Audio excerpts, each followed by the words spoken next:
Let's talk all about AI in business. It's hosted by Brent Muller.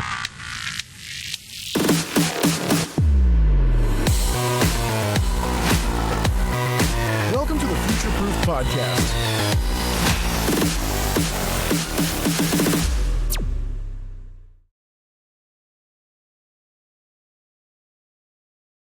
Hi, and welcome to the latest episode of the Future Proof Podcast. I'm your host, Brent Muller. I am joined today by Jack Marshall from actuallyintelligent.ai. Jack, welcome.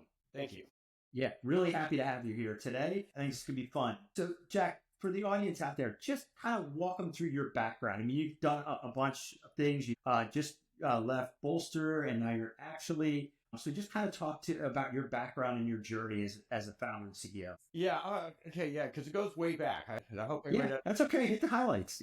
But, I'm an electrical engineer. Started working at Texas Instruments as a chip engineer. Came to Silicon Valley thinking they made chips in Silicon Valley. Turns out they don't make chips in Silicon Valley. They make software. So I moved into software, and I created a company, a photo sharing site back in 1998, and back in the dot-com boom, and it grew up, and it was the first photo sharing site, got really busy, took it public probably way before its time, but that was the fashion back then. And then dot-com crash came, sold it to Canon of Japan. And because we had some neat patents and stuff that would send photos down to drugstores. If you guys remember, you used to have to go to a drugstore to get a print. Yeah. Some people do their passports still do that. That's what's crazy. It's still there. That may be. It used to be the life of a photo was you go to the drugstore, then you pin it on your refrigerator for a week, and then you throw it away. Now you text it to a bunch of friends or put it in Facebook, and then it goes away. Yeah, that's very true. Been really hard on the ink and paper people, but anyway, the person who built the architecture for that became a really good friend of mine, and he started a company called Fortify Software, which was in the security space, funded by Kleiner Perkins, really good VC back then. And I went to work with him, before there were any customers, and because we'd become really good friends. And that company was my introduction into cybersecurity in 2003, and it was the first static analysis company. Source code, we'd analyze source code and look for vulnerabilities, and it grew up, and we sold it to HP. And then company, that whole management team went to another company called Alien Vault, which was a SIM, a security event and information management platform. And that grew up and got big and was sold to AT&T. And then some other security companies, one of them that Roger was on the board of that called Previty, and it sold to Imperva. But in all those roles, I worked in customer success. And the kind of one of the mantras that we had is that we used to have this sign from a General Patton on the wall, like a good plan violently executed is better than a perfect plan. And we just believe that the product, when it's about 3/4 of the way done, go install it somewhere at a customer, find out what they think about it, and then take all that, what you learned, back to the development team and get them to do that. Because, a bunch of engineers in the conference room will come up with some really good stuff, but no, that doesn't mean anybody's going to buy it or want it. Right. Or the customer wants it, right? Yeah. I've been there, done that. I get that too. And so that was kind of my expertise. And I built that early stage customer success group, which is really about getting the technology dialed in for the customer, as opposed to a more mature customer success organization, which is really about doing QBRs and things like that. And we did all that. You want to do that because you're in there looking for revenue. You're looking for expansion opportunities, right? And it's all about getting those initial beachheads established, successful, and then expanding. Right. My recent company I was at, Bolster, I knew the investors there and came in to help the CEO because he was having some retention problems. And then he left the company for a variety of reasons but the board asked me to step in as an interim CEO, and I guided the company for 7 months and changed the model a little bit to get it out of the brand protection space and made it more of a high-tech AI cybersecurity company, which has been really good. You got sales ticking up again and got the marketing engine running. And so then I left there in October and started my own company called Actually Intelligent Security. And what we do is I have a service that if you get a text message on your phone and you think it may be suspicious, you can just take a screenshot of it and email it to checktext@actuallyintelligent.ai, and you'll get an email back in just a couple of minutes, and it'll tell you if it's malicious or not. And, Wow. I know that that's a service that all the CISOs at our customer advisory board at Bolster wanted that service. I tried to talk the Bolster board into doing it, and it's a great thing to do. And back at that particular time, which was before the election, everybody was getting thousands of text messages from political asking for campaigns, right? Yeah. So part of my service is I've created this database of political people that are looking for money for political donations, right? And we don't judge how effective they are or what partisan Democrat, Republican, whatever. We just want to make sure it's not some site over in China that's trying to get you to type in your credit card, right? That's our goal. And we do research based upon, there's some sites that track funding in DC, make sure that they're legitimate and all that. But that's kind of what the business does. Now, if you go to the website, Actually Intelligent, you'll see that I'm advertising my services as a fractional CISO, and I'm doing that to fund the company right now. And as it grows, I'll probably go out and get VC funding. But for right now, I'm funding it myself. I want to. So you're bootstrapping. Good. Yeah. That's awesome. And I've been in security for a long time. If you're a company that needs something like CMMC compliance, which a lot of Department of Defense companies need, I can come in there and help you get that. I can operate as a fractional CISO, manage your security team, and I give you that independence, which you might need for your insurance, right? Right. Insurance companies don't like to see security managed by the IT team. It's a bit of a conflict of interest there, so I could. Yeah, I get that. But anyway, that's what I'm doing. That's what Actually Intelligent Security is about. It's that service that you can operate today. And I encourage anybody who's listening to this to try it. Even if you don't have a good text message or a bad text message, you know it's good, send it anyway, because the model gets better and better the more it gets used. So I'm definitely going to try that. That's really cool. It's free. I think so. I came up with a couple different questions for you. So as the new text messaging, I can't recall the acronym for it, but basically it's where they're going to start to be able to sell more, right, through SMS, and they are going to have almost like authenticated brands coming onto SMS, almost like the check mark in Twitter, right, or X. And I know that that's all coming this year. And I know some of the laws they kicked it was supposed to go in January. They kicked some of that stuff down. But still, this is the year, from what I understand, with SMS, where it goes to that next level. And it starts to become a channel like other socials where you can, like you said, enter your credit card and buy things right through it. Your service now becomes infinitely more needed, right? Because of that. I think so. And I think there's a huge need for it because the phone is a bit of a dangerous weapon for security, right? Because you can give your employees a phone and pay for that, and that's expensive, and your employees don't like it because now they got two phones, right? Or if you decide not to do that and you give them and let them have their personal, you can put software on it to control it, but boy, employees don't like that either. They don't like the idea that someone back at headquarters can brick their phone, right? Right. And potentially see their own personal text messages, and everybody has a phone, right? Yep. So how do you protect the enterprise when you got all these people with their own personal phones? And with the text messaging, you can do it on your computer, you can do it on your phone. You can click a link that comes in from your text messaging on your computer that causes something to get installed and 100% attack, right? So it's a huge vulnerability for CISOs because they see that. And then one of the things that I really want to concentrate on my company and something I got really good at is taking down these bad sites. And there's a certain way you have to do that. I have a relationship with a law firm in Washington, D.C., whose principal sits on the ICON panel.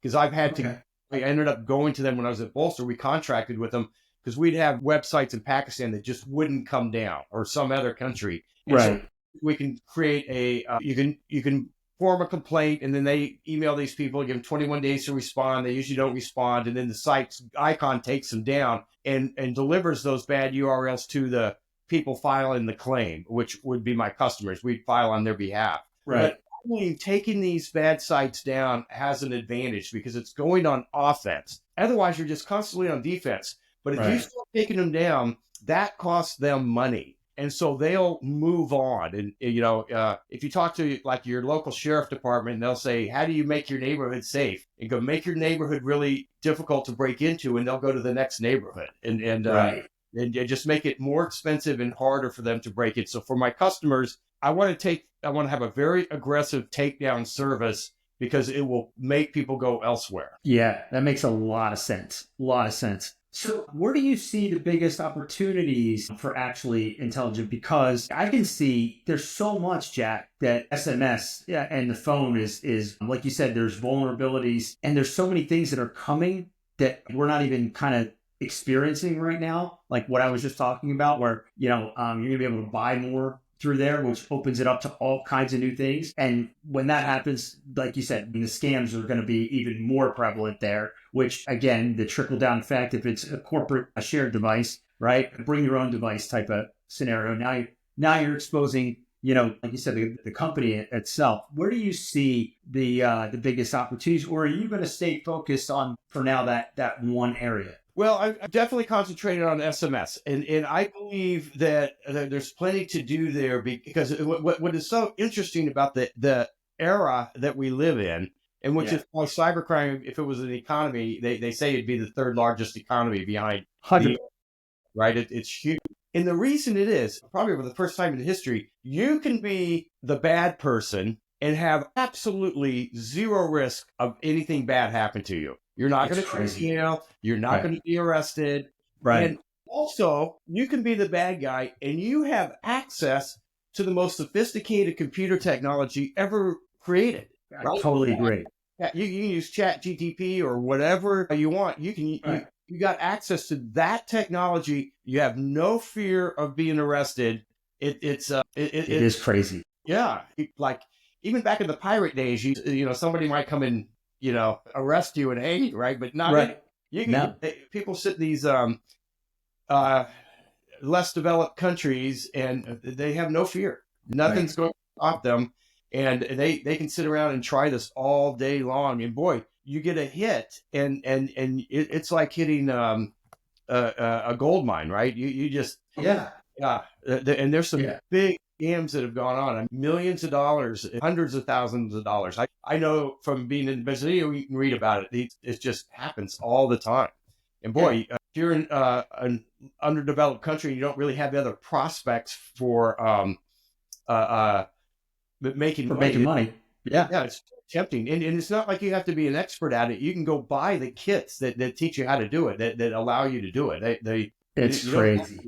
You just have to have a little bit of time and access to the internet. So it's scary, right? Right. Yeah. It's scary, that part, right? So, I was going to say one other thing. The tricks that they come up with to get around the defenses are constantly changing. Like for a phishing website, they're geo-fenced, the more sophisticated ones in. So to get a website to come down, you have to tell the registrar that it's bad because they view the person doing the phishing as a paying customer, and they're not adept to take down a paying customer, obviously, right? Obviously. You can have your website look like it's fine, but then you can have it look like you can have the malicious stuff come up. Like if you come at it from, like, say, Arkansas, it'll be malicious, but if you come at it from California, well, it looks fine, right? Right. And so the registrar will go like, well, looks fine to me. Why do you want to take it down? So you got to gather that evidence. Or another thing they do is they come up malicious for an hour, and then they come back up and they look fine. And then they come an hour later, it's malicious. All these tricks, it's a constant fight. And and now you think about the AI algorithms that are going to help them, right? They'll figure out when's the best time to make it malicious versus look good, right? Right. And so it gets harder and harder. Yeah. So it's a real kind of a cat and mouse game, I guess, to some extent. But I believe staying on top of that and being one step ahead is a real driver, at least, and that makes the service valuable for the customers, right? Because you gotta. I don't see it like, okay, this is the solution, great. And if you talk to a police officer that spent their life, they never tell you, I'm going to go out there and end crime. they always think they're going to go out there and fight crime because Right. it's not going to go away. They're just, Right. they're not going to end it. Right. Yeah, and then so that and there's the offense versus defense, right? Fighting crime is definitely defense, right? Yeah. And I believe offense is really good. Yeah. So as you look down the road, right, the next 1 to 2 years, what are you kind of crystal ball seeing, like across the industries? Any of the insights that you can tell the viewers? Well, from a cybersecurity standpoint, I see the sophistication of the attacks growing, almost exponentially because of the power of the AI that they have in their hands. Yeah. And you hear about AI, there's talk about how to regulate it and all that stuff. And if you drill down on it, a lot of the fear that people have with AI is the ability to create impersonations and fakes and stuff like that are actually really, really hard to detect. Absolutely. And so I see that as a big, big thing. And that technology being so inexpensive and in the hands of the wrong people, which you can't keep it out of their hands easily. I see that in the next few years just continuing to grow, right? Yeah. I think the one thing that is positive about that is the awareness that people have now is so much stronger. I bet if 5 years ago, if I was at a party and told them, do you ever get text messages that you think are malicious? Nobody would have thought that. Now, if I say that at a party, everybody go, oh yeah, I got one just yesterday. Yeah. Oh yeah. Yeah. It's definitely become more prevalent. No doubt about it. So the awareness helps, right? That's a good thing. Yeah. Yeah, but like you said, they're getting harder. It's going to get harder and harder to discern what's real, what's not, and that's the scary part. So what I'm hoping is that we can also use AI to the positive, right, and to counteract a lot of this stuff to the point what you're talking about. Go on the offensive and shut this stuff down. Yeah, and that's what we're doing. We have a what I think is a fairly sophisticated compound AI model where we use a lot of different AI models to derive our intent. It's not a single thing. It's pretty comprehensive because it's got to be right, and it's right. Learning and getting better. But yeah. So some of the models that you guys play with, obviously OpenAI, but are you playing with XAI and Claude? And I mean, are you testing them all? DeepSeek? Well, we have some of the bigger names in our system, but we also have our own model that we send all of our training data into to get better and better and better. And one of the things I'm looking at are these political ones, right? I worry about those because we're going to have another election here in about a year, right? Right. Midterm elections. And then 2 years after that, we'll have another presidential election. And it's going to get crazy. So we want to get really good at detecting the wheat from the chaff. And we have a database that we're building of legitimate political people that are looking for political donations, right? And we just because we want to be able to tell, we want to tell customers, this is legitimate. I can't tell you if it's worth your money or not, but you're just trying to legitimize it. Yes, no, right? Yeah. I can't tell you what portion will actually go to the candidate, but it's not going to go into a bad guy's back pocket.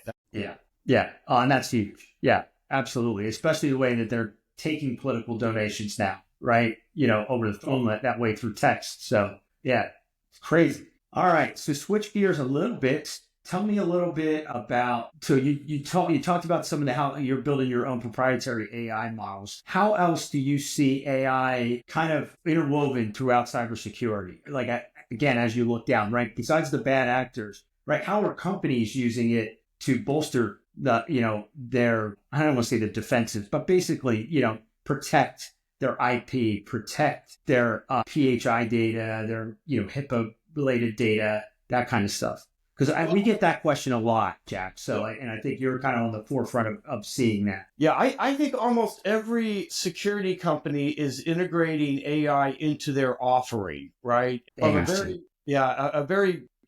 the most basic cybersecurity services is endpoint detection and response, right? Where you have essentially next generation antivirus on all your endpoints. Every computer has that, and there's always been a business of people watching those alerts, security operations centers watching those alerts and responding to those alerts, and that most of them are false positives. Like, hey, somebody logged into our system from China. Oh, well, it turns out our sales guy's in China. right? And Right. that was him. Things like that. I think AI is making that a lot more efficient and a That's lot great. expensive and getting better. But then you also are, I know some companies that are looking to see what data is leaving the company by accident with these AI models, right? Because Yeah. like I say you're a developer and you're looking at this code base that you just kind of inherited and you got a function there. It's kind of complicated. It's pretty easy just to drop that function into chat GPT and say, what does this function do? And it'll tell you in a few seconds. Well, this function does this. What you may not have thought of is that all your code base just went into chat GPT and is gone. Right.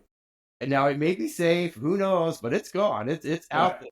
And another thing that you got to worry about is that engineer may say, make this function better, make it do this. Now it comes back, and now you've got code in your code base with unknown licensing implications, right? You're not sure where that code came from. But back to your other question, I think almost every cybersecurity company is building AI into their offering to make it better and more efficient and be able to do more with less. Right? If you're in vulnerability scanning, you're going to be looking at all those vulnerabilities that you're getting and get better at determining how to prioritize those. Right. There's always been in cybersecurity way more vulnerabilities than there are people to go deal with them.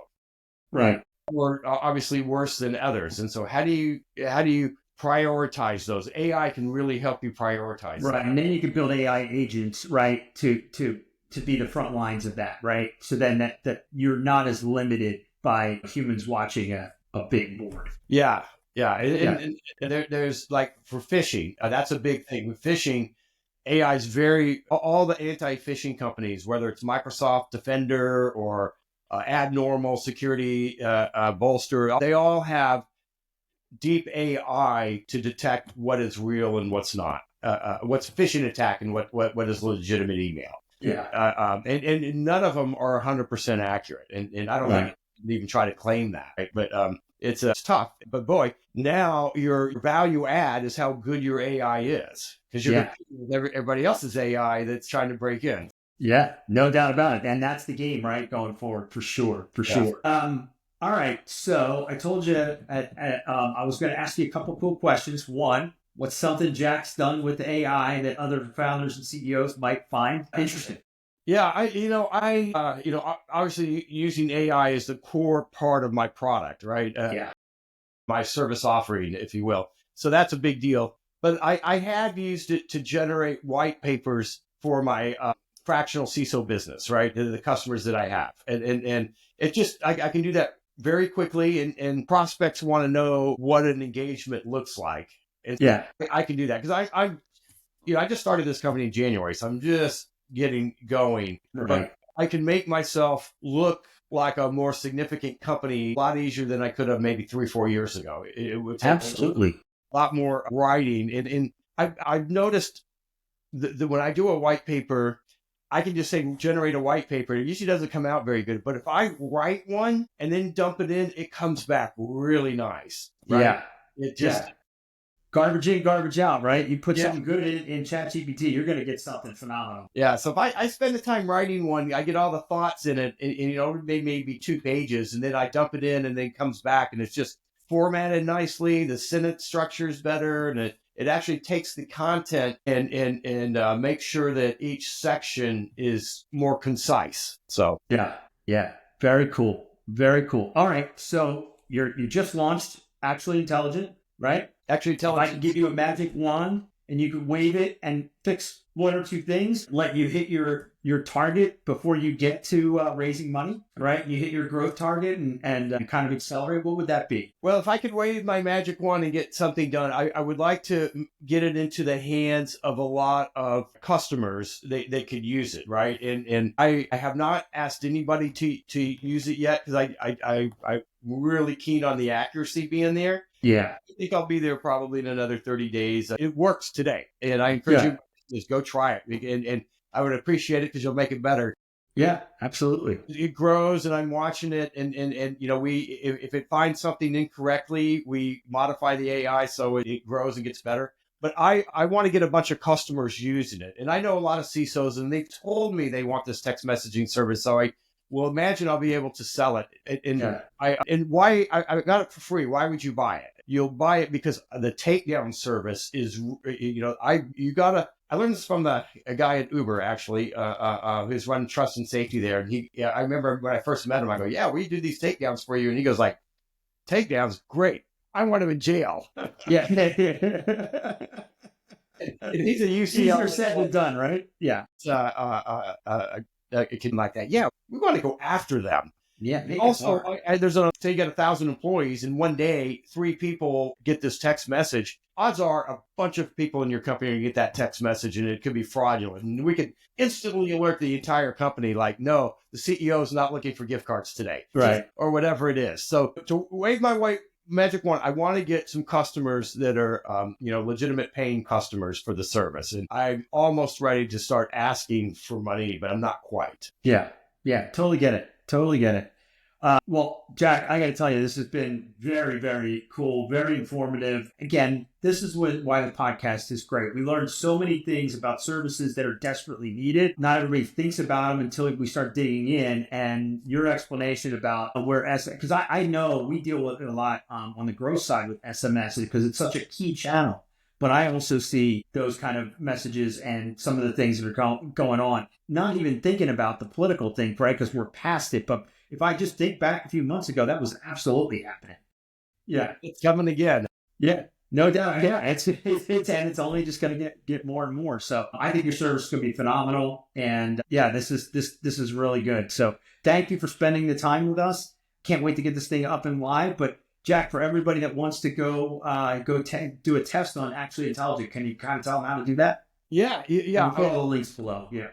It's really easy to do. All you do is take a screenshot on your phone and send an email to checktext@actuallyintelligent.ai. And I'm definitely doing that. Yeah, it's really easy to do. You don't have to sign up and you don't have to create an account. You don't have to download an app. It's just send an email and you get an email response. And cool. And we don't do anything with those emails. We're not in the email business. Yeah.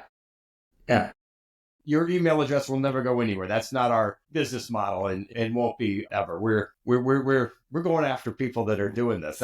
Yeah. I love it. And we'll be rooting for you. We'll probably do a follow-up later in the year and see how you're doing, if that's okay. That would be great. Great. Absolutely. Well, thank you, Jack, again. And for everybody watching, just know that we're going to get the insights coming out here very soon. And till our next episode, thanks for spending the time with us. Thank you. If you're ready to embrace change and lead with innovation, be sure to subscribe and never miss an episode. Thanks for tuning in to the Future Proof Podcast.